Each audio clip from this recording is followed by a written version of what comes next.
See, I've covered most of my life, I would say, not everything. I think the toughest bit for me to cover was my personal life with Anjali, which nobody knew about. Uh, that bit was really difficult, but from the time I played with my childhood friends under my building to the time I've played my last match, I've virtually covered most of it. And then the pressures that I've been through, the tough series, the tough patches, the disappointing moments, some of the highlights in my career. Icing on the cake was possibly when we won 2011 World Cup. Nothing gets better than that, and I felt I've covered that extensively, which is something nobody knows. And as soon as we won the World Cup and I went back to the hotel, my wife was there with me, and on our players' floor, all the doors were open, and I had a flower in my ear, and we both danced with a bottle of champagne in our hands, and those kind of things have been covered in this book. So the book is an interesting read and a good insight in what I have been through in my life. I mean, what I've tried to do is whatever has happened in my life, I've put it there. I mean, I'm not trying to create controversies intentionally. I mean, certain statements that I've made in this book have made headlines, but the idea was not to make headlines. The idea was to be able to pen down what has happened in my life and let people know about it. While my playing days, I felt that all my energy should only be focused in one direction, which is scoring runs and winning matches for India. And I honestly didn't have time for anything else to respond to various retaliations, and I had no time for that. I had no energy for that. But now my career is over, and I thought it was only fair that I brought this thing out and allow people to read what has happened in my life, to let them know what I've been through, various injuries and all those kind of things that I've had those obstacles. So I just wanted to do that, but the intent was not to create headlines. The intent was to just bring out my story. I don't think I've criticized them as such. I mean, I've just stated certain questions which were not clear in my mind, and by no means I'm criticizing them. I mean, I've always gone on record saying that both Ponting and Gilchrist are one of the greatest players to have played the sport, and with Ricky I got to know him better when he was part of Mumbai Indians. And it was nice to have Ricky on our side, because when we were in the opposite tents, the tension was there and we were both competitive. But getting to know Ricky was a joy, and I really value our friendship. I've known Adam Gilchrist as well, not as well as Ricky, but if you read this book carefully, then I've also stated that Adam Gilchrist was one of those who, after losing the test match in Perth, came to our dressing room, and it was nice to have him in our dressing room. So it's not about negatives, it's about the whole picture, not just a couple of shots here and there. It's about the whole picture, and I rate him as one of the top players to have played the game. So there is no question about criticism.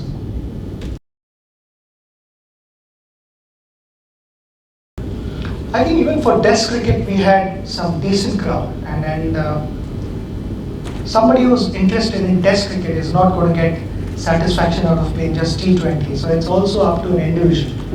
And if you go to most of the players, they will back Test cricket as number one spot, and T20 has just opened up a different kind of audience to be attracted to cricket. And somewhere, if we can have the beginning to having more audience watching the sport, T20, somebody who favors T20 can get converted into a Test cricket fan. It's good for the sport, and it's not just about Test cricket. I think cricket is the only sport, I'd like to believe, which has got 3 different formats, and it's impossible to keep all 3 formats as popular as each other, you are going to have differences, and eventually it boils down to your opinion and your choice. And if you go by the player's choice, most of the guys would want to play Test cricket for the nation. T20 is exciting. It allows you to experiment a lot. It allows you to be innovative. And because of T20 now, I mean, you're seeing such high scores in one-day cricket as well. And also sometimes, when in Test cricket, batsmen are prepared to play reverse sweep, which didn't happen earlier. I remember a long time ago, 14 years ago, Andy Flower was playing reverse sweep, and he played a lot of reverse sweep shots in India. And I said, Andy is possibly 8-9 years ahead of the rest of the world as far as reverse sweep is concerned. And now you see a lot of reverse sweeps being played, and that is because of the introduction of T20. The guys are wanting to learn more about batting as well as bowling. You see a lot of variations as well. I mean, I don't remember anyone bowling slower ball bouncer in the 90s. So that is because of T20, I'd like to believe that. So it's only fair that all three formats have their own place, and test, according to me, Test cricket will always be at the right at the top.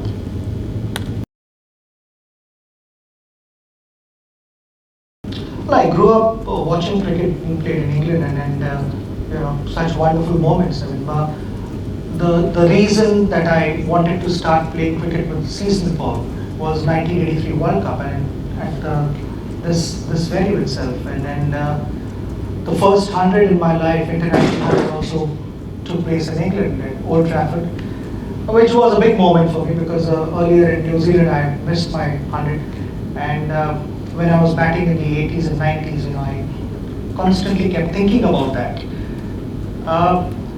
But 1992, the first time I played for Yorkshire, the first non-Yorkshire and the first professional to play for Yorkshire County, was a turning point in my career, because it not just taught me more about the conditions, but also taught me really a lot as a person. And to be able to travel around on my own in England at the age of 19 was an experience. I mean, how many 19-year-olds get to do that? And I thoroughly enjoyed my stint with Yorkshire. I was welcome right from the president of the county to the groundsman. They were all supportive and welcoming, and I can never forget that experience, the warmth, the reception that I got. Whenever I walked into bat, it was a little hard to figure out that I hadn't still scored a run, and people were giving me standing ovations. So I cannot forget that. I have some fond memories, and from there on, we've played a lot of important matches here. One of the important games that I talk about in the book is NatWest Finals in 2002, when we were 120 for 5 and we ended up chasing 323. So, those kind of things. England will always have a special place in my heart. And also, let me go on record again. My mother-in-law happens to be English, so I better be careful of what I talk about England. I remember Zahir Khan was having a lot of injuries. There was a period where he was away from cricket for a while, and that's when I told him that Zahir, for you there is no off season. Whenever the monsoons are there in India, you go to England and you play. You will be transformed as a cricketer, and that's what he did. He played a couple of seasons in county cricket, and I thought county cricket was instrumental in transforming Zahir as a bowler.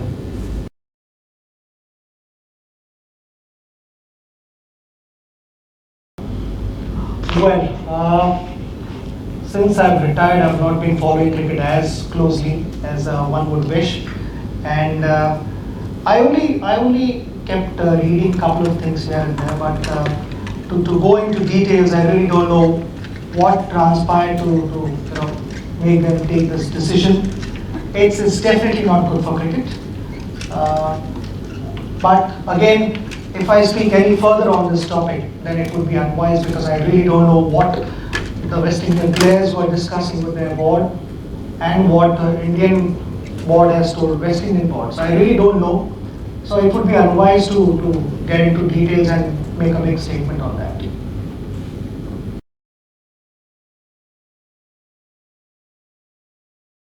I've never believed in comparisons. I've believed more in players serving the game. And Sir Don served the game in the 20s and 30s and also part of 40s to the best of his ability, and people still talk about it. Then you had Sir Gary, Sir Viv, Sunil Gavaskar, and number of great players. And in my farewell speech also, my message to my teammates was look after the game in the best possible manner and set example for the next generation. Because you're never going to play this sport forever. You only look after this sport for a while and then pass on the baton to someone else. So make sure that you look after it in the best possible way that people can be proud of.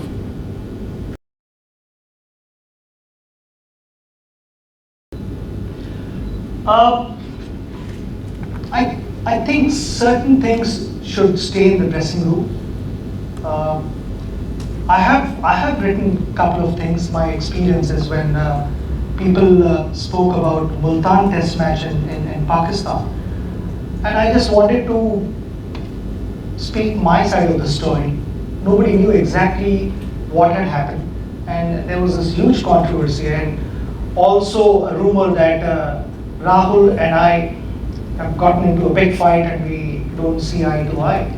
So in fact, day before yesterday in India, Rahul was also there, and we clarified on the stage itself that there are disagreements, but that doesn't mean that you continue with that. It was a closed chapter there and then. And then there are disagreements in the team. Any team sport you play, it's impossible to have all 11 players thinking the same way. But eventually, our goal is to go out and win matches, and that is what we did. And we've continued after that. It didn't stop there. Rahul and I had some major partnerships after that, match-winning partnerships. And above all, we continue to be good friends. So I think to a certain extent, as long as you don't make enemies and, that's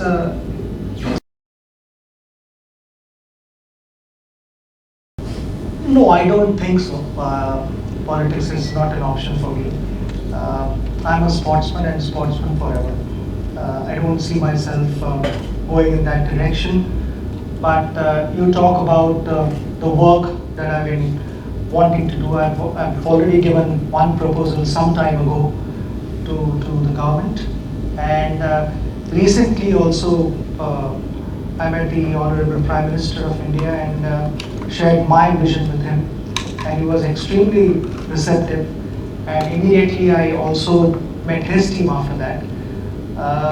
And we are working on something which soon you will know. I also realized the responsibility of me and the expectations from me. There were expectations on the field and now off the field as well. And even from this book, the money that we raise, part of it will go to an NGO called Apnalaya. It's for the disadvantaged communities in India. More to do with women empowerment,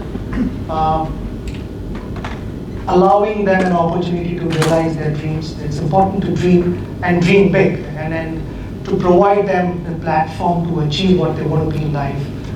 I'm going to help them financially. Also, on the other front, we've started this initiative to light up as many villages in India as possible.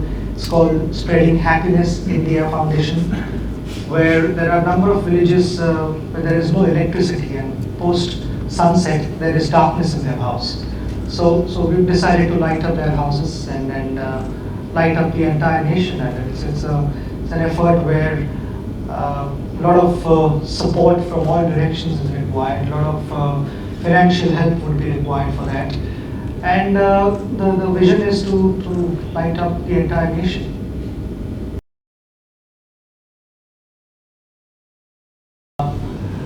Football is definitely not as big as cricket in India, but I see football getting really big in time to come because also the response for ISL has been incredible.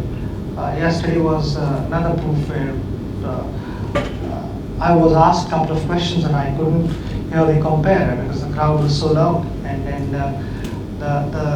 the response has been really strong and people want to support football and football players in India and make it a big sport where, you know, internationally football is really big, and then India has all the potential to make football as big as anywhere else in the world.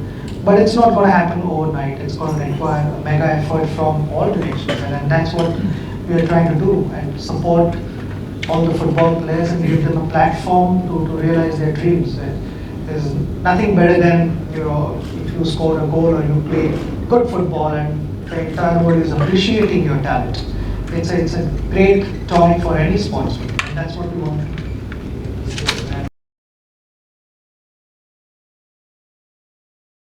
I thought when I decided to retire, it was the right time, and my farewell test couldn't have gotten better.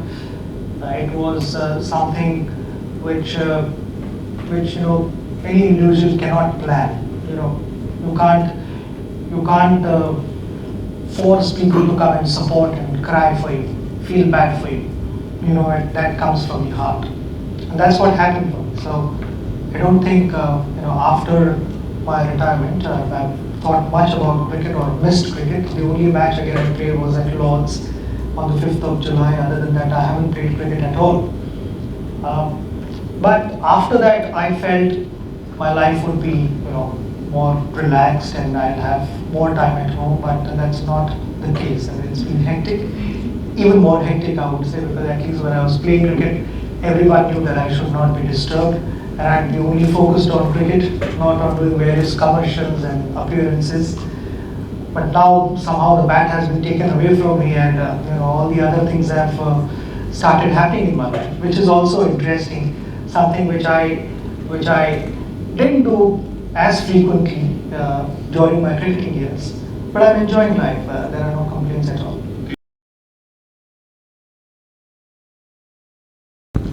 I feel that should not happen. People have come to watch good cricket. They should enjoy cricket and not engage themselves into all these activities. And I strongly support that. I think it's really unfair. Players should be encouraged to play best cricket on the field, and that environment should be created for them. Players enjoy it, and if the quality of cricket is high, then the spectators enjoy it as well. I don't know right now what BCCI's stance is, but from individual point of view, I can definitely say that, you know, we can't have bits and pieces in different parts of the world. One part of the world is using sneakometer, the other part of the world is using hotspot. Somewhere else we are, you know, using something else. It's got to be standardized. You know, why should we settle for only 50% result? Why not get as close to 100%? It's impossible to get 100% right. There will be some errors here and there, but why don't we put a package which is standardized all across the world? It really doesn't matter whether Zimbabwe, Bangladesh is playing or Australia, England playing. It is as important. An international match is an international match. Whichever part of the world it is played, we've got to standardize that. And that is what I'm backing. And I feel it's unfair on the lesser teams who've not had that full package.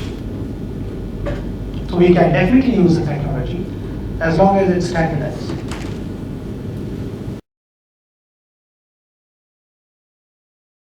You know, 24 years with cricket is a long time to spend away from family.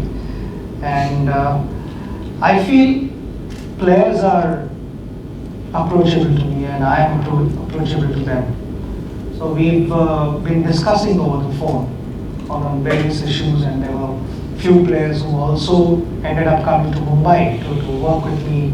They had a couple of sessions each, trying to figure out what could be corrected. And it's about sharing your knowledge, sharing your thoughts.